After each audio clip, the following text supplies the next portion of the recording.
Aduh, udah lama banget nih aku nggak update video tentang eyelash ataupun blue tax nanti ya di video berikutnya. Sekarang udah hampir 1 tahun aku udah nggak pernah upload lagi. Sekarang aku memutuskan untuk upload lagi karena menjawab beberapa pertanyaan teman-teman yang WA aku soal eyelash extension. Kemarin juga di video sebelumnya aku udah janji ya buat eh, ngasih tau ke kalian apa aja sih peralatan yang dibutuhkan untuk memulai bisnis eyelash extension untuk pemula. Jadi di depan kalian ini adalah beberapa ya yang memang belum ada semua memang karena ketinggalan. Maaf ya, jadi nanti kalau misalnya nggak ada di sini aku akan spill pakai gambar atau nanti pokoknya aku spill deh di video ya, oke? Oke, langsung aja.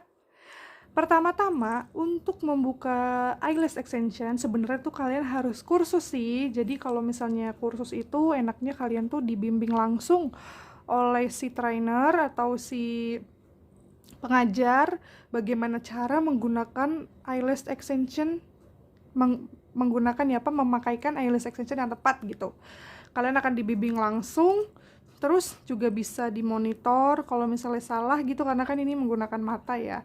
Ya itu sih, cuma kalau misalnya kalian mau latihan sendiri tapi harus belajar teknik yang benar. Kalian harus cari tahu dulu gimana teknik untuk pemasangan eyelash extension yang benar gitu. Sebelum kalian coba ke orang langsung, alangkah baiknya kalian itu coba di patung dulu. Nah, jadi ada tuh di marketplace, nanti aku kasih linknya. Patung, terus ada juga bulu mata training. Nah, bulu mata training itu bisa kalian pakai untuk latihan tuh. Latihan penggunaan bulunya tuh gimana. Jadi kalian tuh ngelancarin tangannya dulu, terus ngelancarin cara pasang dulu, baru kalian coba deh tuh ke orang langsung. Kalau kursus sih kayak gitu ya, karena aku juga kebetulan juga ngajar kursus eyelash extension gitu, tapi aku privat. Jadi bener-bener ke rumah-rumah dan privat gitu. Udah langsung aja. Pertama, kalian tuh ngebutuhin tweezer atau pinset ya. Aku di sini make yang merek Rachel. Gimana bacanya ya? Pokoknya terserah Rachel.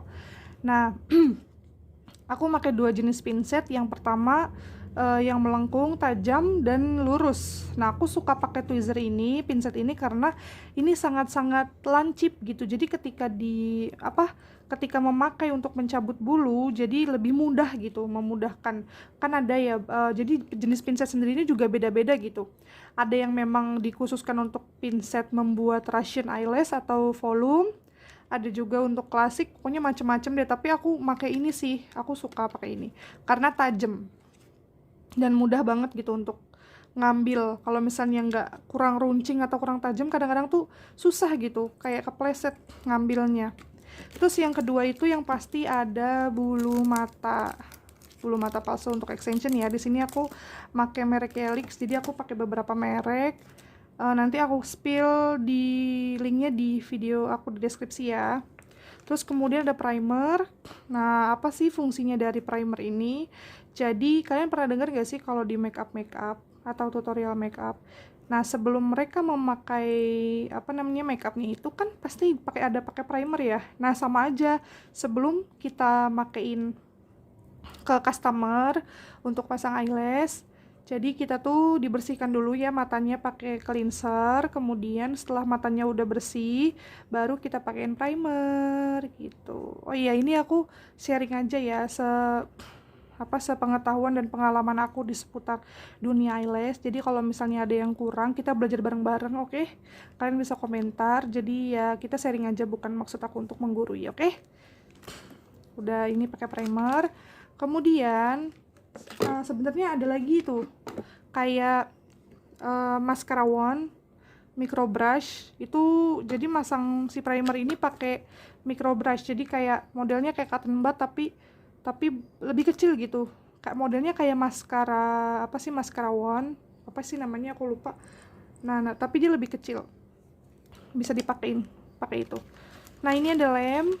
Nah, nanti di akhir video aku bakal ngejelasin nih jenis-jenis lem yang aku rekomendasikan yang pernah aku pakai, oke? selama aku berada di dunia eyelash, aku pakai merek apa dan yang paling bagus apa, nanti aku akan review. Kemudian ada nih apa namanya, micro tap. Jadi ini dipakai untuk di bawah mata, menutupi area bulu mata bawah sebelum dipakai. Jadi dipakai kayak ini dulu, baru kalian bisa memulai masang eyelash extension gitu ya, supaya bulu mata bawahnya itu ketika kita masang di bulu mata atas itu nggak ngikut, alias nggak nyangkut. Terus ada ini yang nggak kalah penting, yaitu ring glue. Sebenarnya ada beberapa teman-teman juga yang pasangnya pakai batu gitu untuk lem, tapi aku lebih senang pakai ring glue karena simpel banget, cuma ditaruh di sini aja, terus mempercepat kita gitu loh, mempercepat penggunaannya. Kalau misalnya ditaruh di sini, ini sekali pakai ya, sekali pakai buang gitu. Ini sekat. Kemudian ada micro brush, mascara wand, terus ada cleanser juga tambahannya untuk apa, terus sisir sama mascara wand sama sisir. Jadi kalau sebelum pasang tuh kita sisir dulu bulu matanya, terus setelah pasang juga kita sisir dulu, memastikan satu sama lain bulu tuh tidak menempel atau menumpuk. Karena apa? Kalau misalnya kita pasang, aku kasih ini ya, simulasi aja. Oh iya, ada kipas nih, sorry. Ini kipas aku sengaja pakai yang ini karena selain gemes, lucu, terus ada sekalian sama kacanya gitu. Ada kipas sama kacanya. Nih aku simulasin aja ya.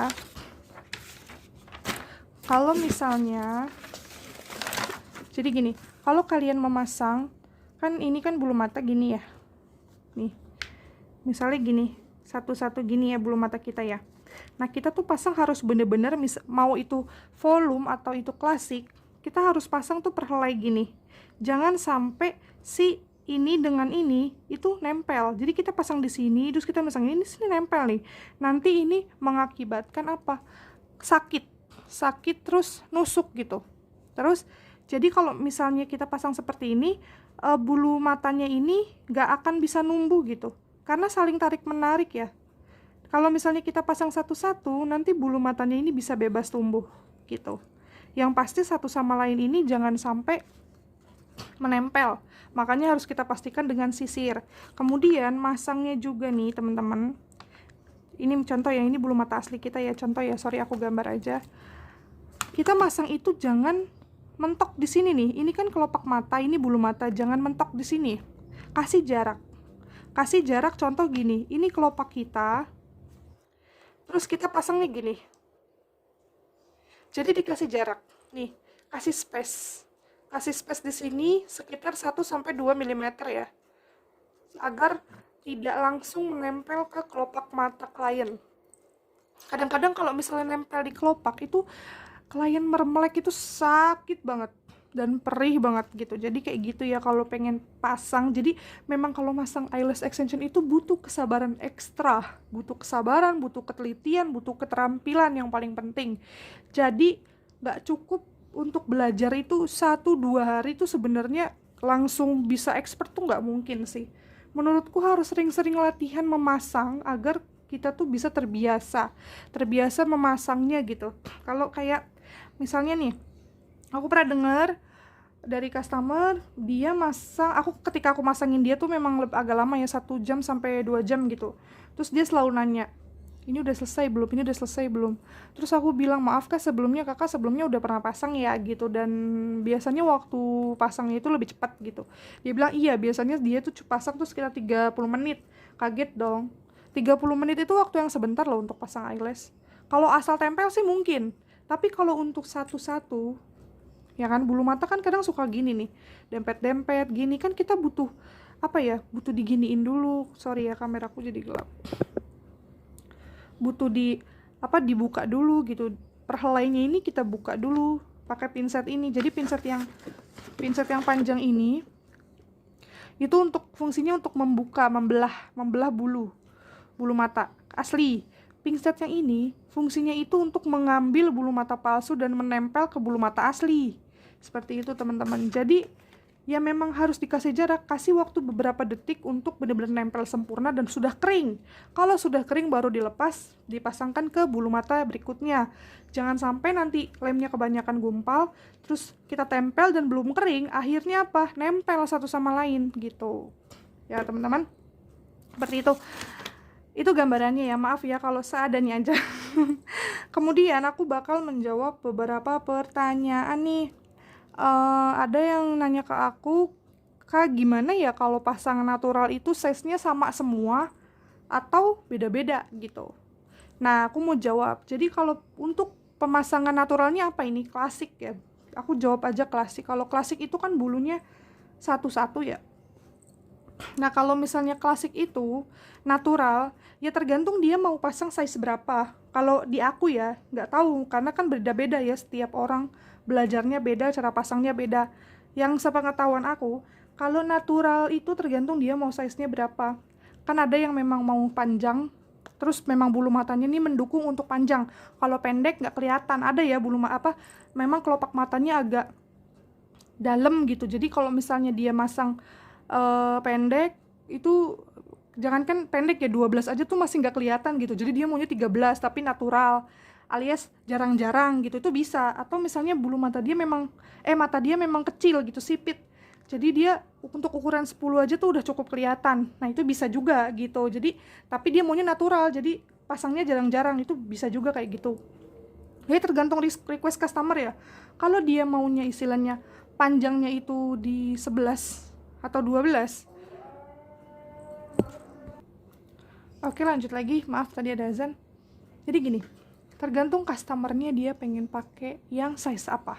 Kalau di aku ya, kalau misalnya dia pengennya 10 atau 11 atau 12 aja deh, 12 atau 11 aja deh. Nah itu aku pasangnya tuh nggak 11 semua rata, dari depan sampai belakang bulu mata tuh nggak semuanya. Jadi misalnya dari ini, misalnya bulu mata dari ujung ke ujung itu nomornya 11, enggak, karena bulu mata kan begini ya, melengkung gini. Nah jadi bagian depannya itu aku kasih 9 atau 8, 9, 10 sedikit, terus kemudian di bagian tengahnya 11 sampai ke belakang. Kalau misalnya dia pengennya open eye, ya berarti di belakangnya kasihnya size kecil, yaitu size di bawah 11. Tapi kalau misalnya dia nggak mau open eye, biasa aja gitu, ya udah kasihnya belakangnya sampai 11. Nah kalau dia maunya bentuknya cat eye, nah berarti belakangnya dikasih size yang lebih tinggi, yaitu 12, 13 gitu. Jadi beda. Jadi kalau untuk masang natural, kalau di aku ya biasanya sih rata-rata mereka maunya open eye ya. Jadi kayak bagian paling depan itu aku kasih 8 atau 9, 10 sedikit, kemudian di tengah 11, sebelakangnya lagi aku kasih nomor 10 gitu. Nah terus ada juga yang nanya gimana kalau misalnya pasang volume, berapa lembar. Kalau untuk lembaran tuh maksudnya lembar apa ya? Lembar gini strip. Kalau strip gini tuh bisa habis, tergantung bulu matanya. Kalau volumenya dia bulu matanya banyak banget, terus dia mintanya volumenya yang tebal, ya bisa 2 gitu. Nah kalau misalnya mungkin yang dibilang lembar itu dari perhelai bulu mata volumenya, itu tergantung sih. Jadi kalau volume itu memang banyak ya, sekitar 5 sampai 7 gitu. Jadi kan kalau bulu mata tuh tipenya ada yang klasik, ada yang hybrid, apa yang nyebutinnya, sorry kalau salah. Itu kalau hybrid atau apa ya, pokoknya gitulah. Itu nanti aku kasih contohnya, dia satu klasik, satu helai, kemudian cabang banyakan kayak 3 helai atau 4 helai, kemudian satu lagi gitu, jadi selang-seling. Tapi kalau volume itu rata-rata memang bulunya yang dikhususkan untuk volume di bawah. Aku udah jelasin ya di video sebelumnya soal bulu volume. Di bawah 0,10 bisa sih. Tapi kalau bisa sih di bawah 0,10 kayak 0,5 atau 0,7. Jadi sekali pasang per helai itu dia bisa banyak, bisa 5 sampai 7 gitu. Oh, terakhir. Lem. Ada yang nanya juga rekomendasi lem. Selama 4 tahun aku pasang eyelash, aku kan terbiasa untuk mencoba lem ya. Tapi aku biasanya nyobanya nggak ke customer, tapi aku nyoba dulu nih pasang ke temen atau ke kakak atau ke mama gitu ya, untuk menguji dulu nih, bukan menguji ke mereka matanya bahaya apa enggak gitu, bukan, tapi ketahanan dari si lemnya ini itu berapa lama gitu. Kalau misalnya istilahnya nggak tahan lama, biasanya aku ganti. Tapi kalau misalnya tahan lama, aku lanjut. Dari yang aku rekomendasiin banget untuk lem, bulu mata extension yang menurut aku awet ya selama aku pernah pakai. Ini ada Skyros. Jadi Skyros ini sebenarnya baru sih. Dia itu keluaran dari dulunya namanya Sky Glue. Biasanya orang-orang di dunia extension gak asing lagi nih sama merek Sky Glue. Sky Glue tapi baunya tuh kelemahannya menyengat banget ya. Skyros juga menurut aku tapi lebih rendah lah baunya dibanding Sky Glue. Sky Glue ini juga makin kesini makin jelek kemarin, jadi aku udah nggak pernah pakai lagi, udah gitu perih banget gitu. Tapi memang dulu tuh pas aku pakai awet banget. Tapi memang kelemahannya selain baunya nyengat, terus pedih di mata, jadi aku memutusin untuk ganti. Terus aku nemuin ini Skyros. Jadi Skyros ini tuh ada macam-macam ya. Ini kan rose tuh karena warnanya rose gold, jadi ada yang red, ada yang apa ya, lupa aku, gold apa kalau nggak salah. Nah aku pakai yang Skyros. Nah biasanya yang pakai Skyros ini yang memang diperuntukkan untuk yang profesional only. Jadi ada tingkatannya tuh. Kalau pemula cocoknya pakai Sky apa, kalau misalnya expert pakai apa, Skyros gitu. Terus kemudian ada juga lem namanya Boomless, dari Boomless ya. Itu juga bagus. Nanti aku spill gambarnya, terus aku kasih linknya di deskripsi. Boomless itu juga bagus banget, tapi memang harganya dia lebih mahal. Kalau Skyros ini harganya kemarin aku beli kalau nggak salah 100-an deh. Kalau Boomless itu di atas itu. Terus ada lagi, aduh aku lupa tuh apa ya yang, aduh mereknya aku lupa. Nanti aku spill deh, ada lagi pokoknya beberapa yang aku rekomendasiin. Nanti aku spill di gambar di video ini dan aku kasih linknya. Selama yang pernah aku pakai itulah lem yang menurut aku awet di atas sebulan. Gitu ya teman-teman. Oke, apalagi ya, oh iya aku juga mau ngasih tahu nih sebelum aku mengakhiri video ini. Sebenarnya kalian itu kalau mau pakai lem semahal apapun gitu ya, misalnya ini kan lemnya 100.000 kan, nah percuma gitu kalau kalian pakai lem yang bagus atau yang mahal yang 300.000 atau 500.000 bahkan gitu kalian beli, dan memang lemnya itu misalnya yang 500.000 menjamin untuk tahan air, tidak perih, dan tahan lama. Percuma kalian beli kalau misalnya cara pasangnya salah. Yang tadinya lemnya itu bagus banget dan memang lemnya itu terbukti tahan lama, tapi ketika kalian pakai dan lemnya itu nggak tahan lama, itu berarti cara pakainya yang salah gitu, dan cara penyimpanannya yang salah. Kalau misalnya lemnya istilahnya harga 100.000, 200.000, 300, 500, kalau kalian pakainya benar, pasti dia akan tahan lama. Kuncinya harus pemakaian yang benar. Aku kasih tahu kuncinya nih ya, harus satu, bulu mata klien tuh harus bener-bener bersih, terutama bebas dari oil atau bebas dari maskara, karena ngaruh banget loh. Kalau misalnya kita pasang nih klien yang memang ada bekas maskara, terus kita membersihkannya kurang bersih, itu kurang awet. Udah kurang awet terus kotor kan jadinya kan, nanti gatal gitu. Tapi kalau misalnya pasangnya yang bener, dibersihin dulu, dikasih primer dulu, terus kita pasangnya satu-satu, dan penyimpanan si lemnya ini juga benar. Karena gini, lem yang mahal ataupun yang biasa aja standar, kalau penyimpanannya salah, nanti istilahnya apa ya, kandungan di dalam lem ini nanti nggak bekerja maksimal gitu kalau penyimpanannya nggak bener gitu ya. Ada beberapa memang peraturan gitu, misalnya lem merek apa gitu, mereka yang menyarankan misalnya harus disimpan di kulkas, harus disimpan jangan di bawah sinar matahari, yaitu untuk menjaga kualitas dari lem itu. Kalau misalnya istilahnya lemnya udah nggak berfungsi dengan baik, ya berarti entah cara penyimpanan lemnya itu salah atau kita cara masangnya salah, itu sih. Oke, nanti deh aku akan ngejelasin lebih detail lagi, daripada videonya kepanjangan, mending aku akan nanti bikin battle lem sendiri di video berikutnya. Oke, terima kasih teman-teman, aku bisa menjawab sedikit dari pertanyaan lem yang aku rekomendasi dari aku ya, nggak tahu kalau orang kan beda-beda. Terus peralatan apa saja yang dibutuhin untuk lem, untuk membuka extension. Terus cara pasangnya juga aku udah jawab. Oke, see you di next video teman-teman. Thank you ya udah komen dan udah subscribe. Makasih banyak. Dadah. Jangan lupa like dan komen ya teman-teman. Subscribe juga yang pasti. Dadah.